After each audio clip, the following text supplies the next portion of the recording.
Arthur, o lendário rei dos bretões. Em seu castelo, Arthur e seus cavaleiros com armaduras reluzentes tornam-se o símbolo supremo da cavalaria e da honra, trazendo iluminação para a Idade das Trevas.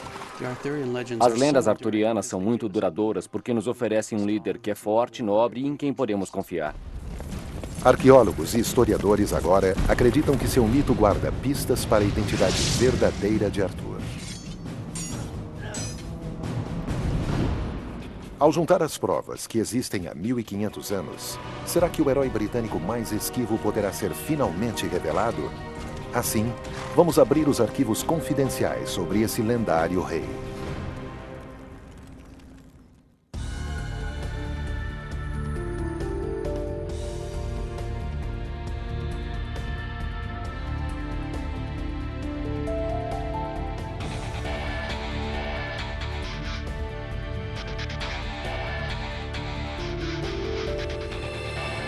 Arquivos confidenciais. O Rei Arthur.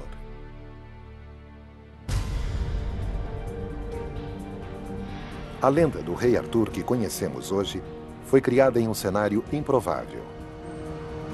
Aqui, na prisão mais abominável da Inglaterra, a Torre de Londres. A lenda foi escrita por Sir Thomas Malory, um ex-membro do parlamento que estava à espera de seu julgamento por roubo, extorsão, tentativa de assassinato e estupro. Por volta de 1469, enquanto a sangrenta Guerra das Rosas acontece lá fora, Malory conclui seu grande trabalho em prosa, A Morte de Arthur. É a coleção definitiva dos feitos nobres do rei.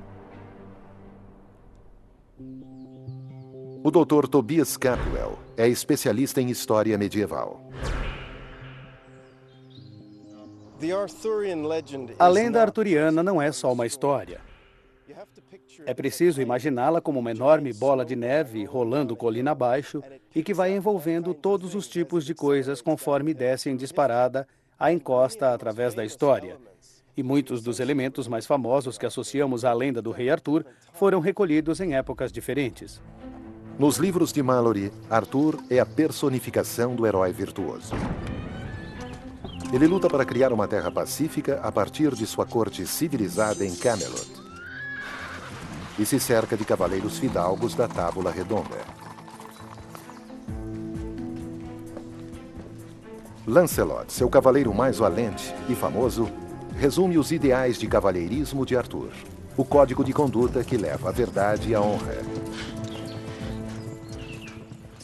Sir Lancelot talvez seja o mais famoso de todos os cavaleiros de Arthur. Malory se refere a ele muitas vezes como o maior cavaleiro do mundo. Mas este cenário bem-aventurado não dura muito tempo. Arthur é traído. Lancelot tem um caso com a infiel rainha Guinevere. Perfídia devastadora por sua conhecida pureza.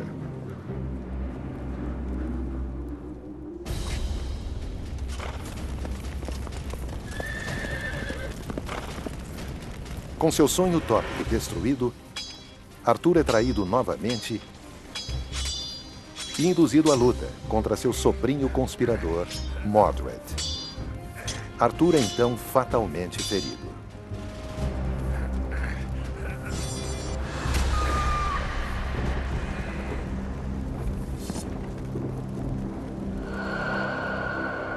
Levado para a Ilha Mágica de Avalon, Arthur agora descansa em sono eterno, esperando levantar-se novamente quando a nação precisar de um salvador. Talvez ansiando por um mundo virtuoso, desaparecendo depressa quando seu país está em agitação, é Malory que produz a lenda de Arthur com toda a sua glória e tragédia. Na verdade, Malory não inventa muito material novo. Ele construiu uma armação ou uma estrutura sobre a qual consegue acomodar tudo junto. E ele constrói uma narrativa contínua, tentando fazer com que todos os personagens de diferentes partes da história participem de uma única superlenda.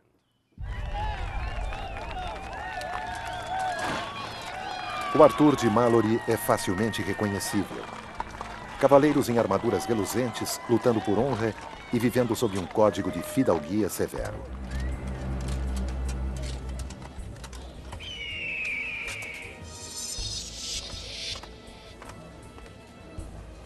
Fundamental para a visão de Malory é a disputa esportiva, quando dois cavaleiros se enfrentam em combate.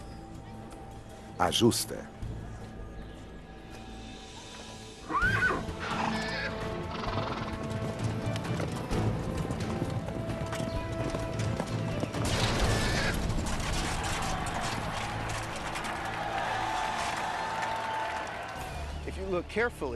Se analisarmos com cuidado a história de Malory, todas as referências técnicas das armaduras e combate a cavalo se referem especificamente ao equipamento e às práticas de sua própria época, do século XV. Mas especialistas confirmam que um rei Arthur não poderia ter vivido no século XV. Temos bons registros e boas histórias por toda a Idade Média, até o Renascimento, e está bastante claro que Arthur não foi um cavaleiro em armadura reluzente.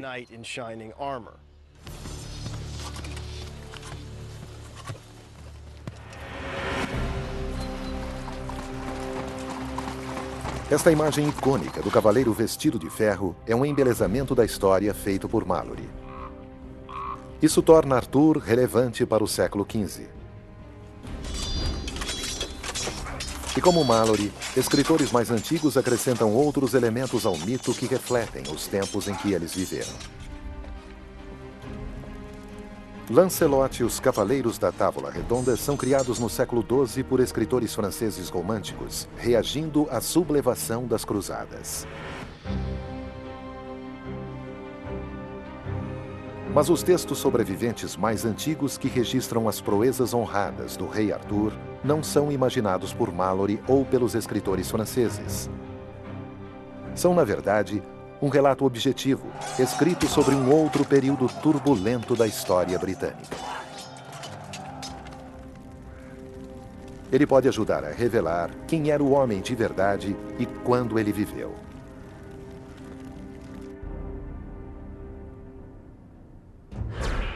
O professor Snyder tem muitas publicações sobre a história britânica antiga. Arthur aparece pela primeira vez em um trabalho escrito intitulado A História dos Bretões, escrito no século IX d.C., atribuído a um monge chamado Nennius. Quando chegamos a Arthur, Nennius escreve que ele lutou contra os saxões naquela época junto aos reis dos bretões. Mas ele era seu líder nas batalhas, e então Nennius continua descrevendo que Arthur derrotou os saxões nas 12 grandes batalhas, culminando na Batalha de Badon Hill. Nennius está registrando a invasão anglo-saxã do século V e Badon Hill é o local de um conflito bem documentado. As guerras marcam o início da Idade das Trevas quando os romanos se retiram e a Britânia Antiga é deixada sem defesas contra as várias tribos bárbaras que chegam pelo mar, vindas do que hoje chamamos Europa. E a prova arqueológica encontrada nos sítios anteriormente apenas ligados a Arthur pelo folclore parecem confirmar essa data.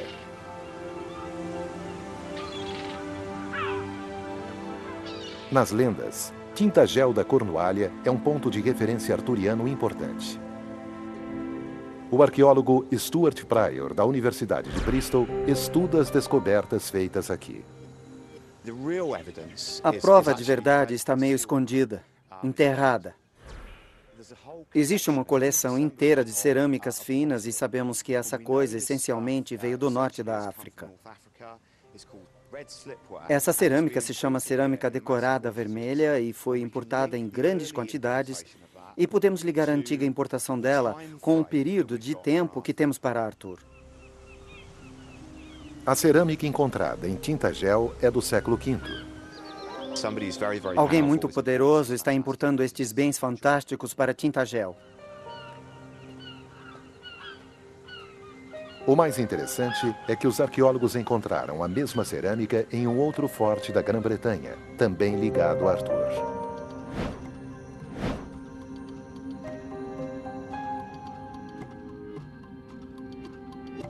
O castelo de Cadbury é muitas vezes considerado como sendo o local de Camelot, a corte lendária no coração do reino do rei Arthur. Hoje, só o que resta é uma colina que aparece em meio a uns vales. Mas as escavações revelaram que há 1500 anos, Cadbury era uma fortaleza importante, digna de um rei. A muralha exterior tinha 4,8 metros de espessura e 1,2 quilômetros de extensão. Dentro havia um salão de madeira e em seu canto sudoeste havia uma portaria com uma rua com pedras arredondadas que atravessavam. O forte tinha a maior área protegida já conhecida na Inglaterra do século V. Os fragmentos desenterrados dentro do salão de reuniões de Cadbury refletem a cerâmica romana descoberta em Tintagel. Ela une os dois lugares e sugere que a região era povoada por comunidades estáveis e organizadas durante o tempo em que o rei Arthur pode ter vivido. Há lugares que são mencionados no mito que apresentam provas arqueológicas conexas, e eu acho que não é imaginação ligar os dois locais. E as descobertas arqueológicas se encaixam na época em que Nennius coloca o rei Arthur, o século V. Grande parte do país está sofrendo o ataque dos anglo-saxões, que seguem para o interior, destruindo tudo que fica em seu caminho.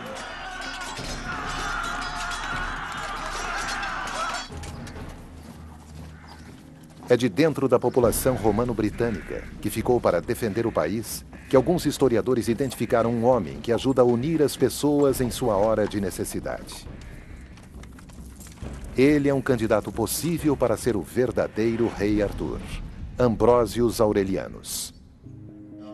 O historiador e escritor Geoffrey Ashe é especialista em lenda arturiana. Existe um homem chamado Ambrosius que aparece durante o século V como líder da resistência. E Arthur é um nome romano. É uma forma galesa de Artorius. Então ele é uma possibilidade. As proezas de Ambrosius na batalha são registradas por um monge chamado Gildas, em um dos poucos documentos que sobreviveram a esse período.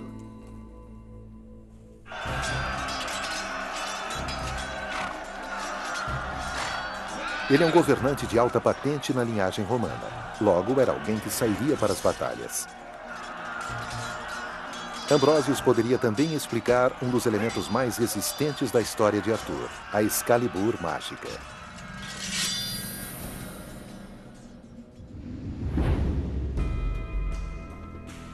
Hector Cole é ferreiro, especializado em armas antigas. Os romanos adotaram a espada longa celta e descobriram que ela era ideal para a luta a cavalo e era muito mais eficiente do que a lâmina muito curta que eles tinham para os soldados a pé. Sendo um oficial a cavalo, Ambrosius deve ter carregado uma dessas espadas longas celtas. Essas armas tinham uma reputação intimidante.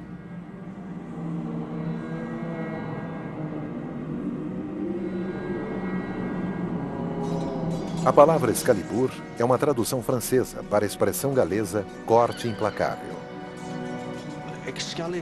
Excalibur, como arma mágica, era uma espada longa, eu acho. As melhores espadas do período romano tendiam a ser o que chamamos de soldagem de padrões.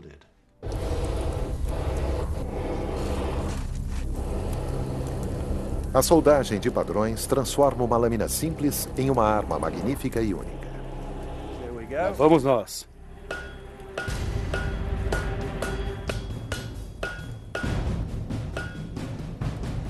Bastões de ferro são primeiramente enrolados e depois martelados repetidas vezes e aquecidos como pão para eliminar impurezas e fabricar uma lâmina de excelente resistência.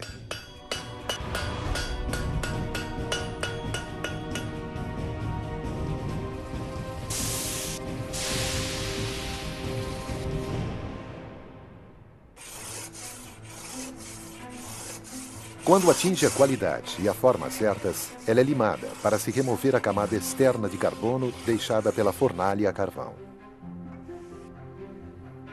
Depois ela é polida e esfrega-se um ácido forte para eliminar a camada final de impurezas e revelar o modelo único da lâmina.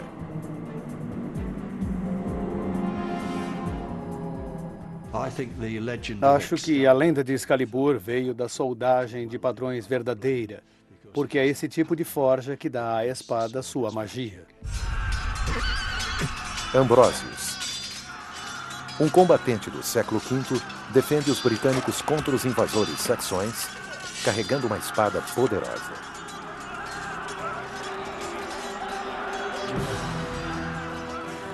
Essas são todas as características cravadas no mito. Mas os historiadores estabeleceram detalhes importantes da lenda do rei Arthur que Ambrosius não partilha. Acho que temos de aceitar que Ambrosius é uma pessoa importante, mas eu não acho que ele seja responsável por tudo. Ele não é rei. Provavelmente não ficou evidente por um período longo bastante para ser Arthur, e não há provas claras em relação à sua liderança sobre os bretões. Se alguns historiadores acham que Ambrósio sozinho não conseguiria dar conta do rei Arthur da lenda, existem outros que acreditam que, escondido nas crônicas sobre o século V, existe outro personagem que combina com os elementos-chave do mito.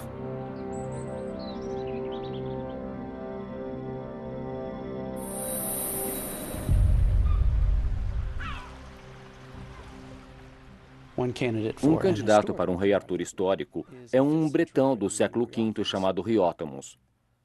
A narrativa completa da carreira do Riótomos verdadeiro vem de um escritor chamado Iórdanes, que escreveu a história dos godos, e é Iórdanes que o descreve como rei dos bretões.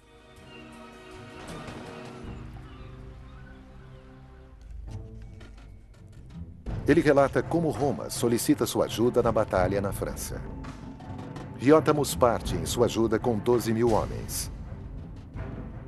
E provavelmente desembarca onde atualmente é a Bretanha e depois segue para a Borgonha.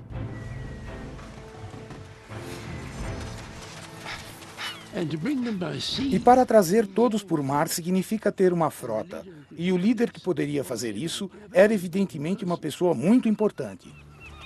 Riótomos tenciona reforçar as legiões que estão lutando contra outra tribo germânica selvagem, os visigodos.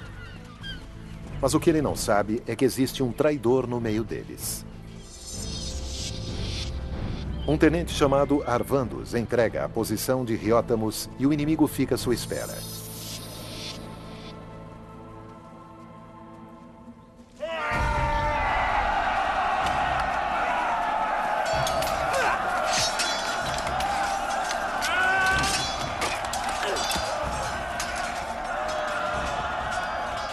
O general Euric, rei dos visigodos, já tinha ocupado grandes partes do Império Romano Ocidental.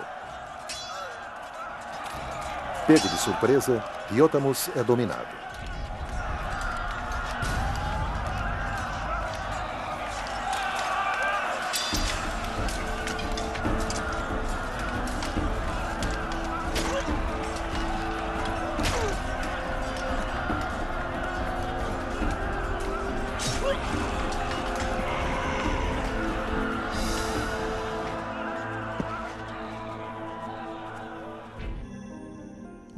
Um paralelo entre a história de Arthur e de Riótomos é que ambos foram traídos por tenentes.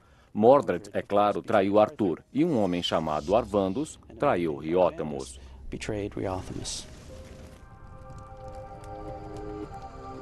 Há uma ligação final entre o rei Arthur mítico e Riótomos.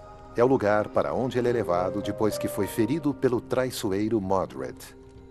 A ilha mágica de Avalon.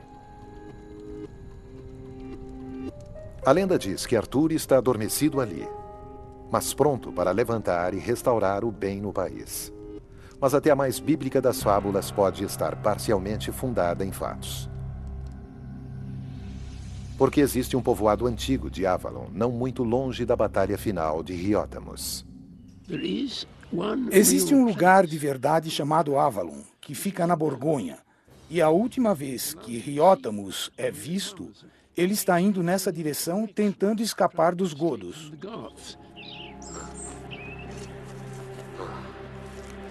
Assim como no capítulo final da vida lendária de Arthur, Riótomos não é morto imediatamente, mas ferido. E como Arthur, ele pode ter conseguido chegar em Avalon. É bem possível, então, que ele tenha morrido em Avalon. E é bem provável que ele possa estar enterrado lá. Riótamos é um rei líder supremo do século V na Grã-Bretanha que comanda um exército enorme. É um aliado leal e que morre por traição perto de Avalon. E apesar disso, no mesmo espaço de tempo, existem provas de que um comandante romano chamado Ambrosius forja uma espada poderosa e ajuda a libertar a Grã-Bretanha da tirania dos anglo-saxões.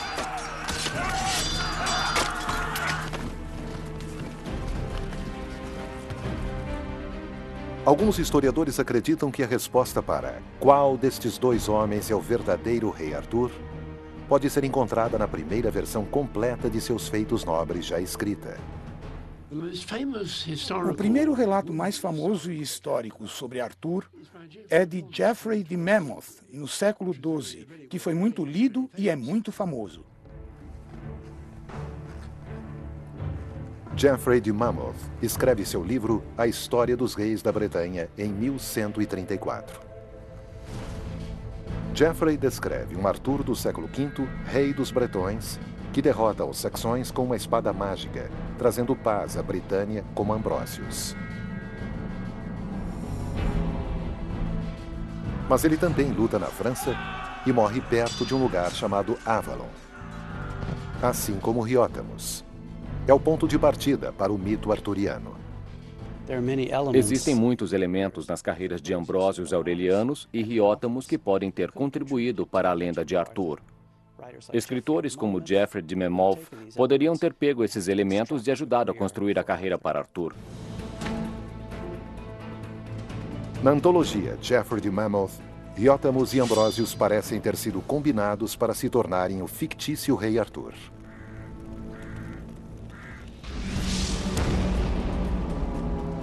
Esse Arthur mítico é então gradualmente transformado na figura lendária que reúne cavaleiros leais e morais e que vive no mundo perfeito de Camelot. Ele acaba atraído por aqueles em quem mais confia.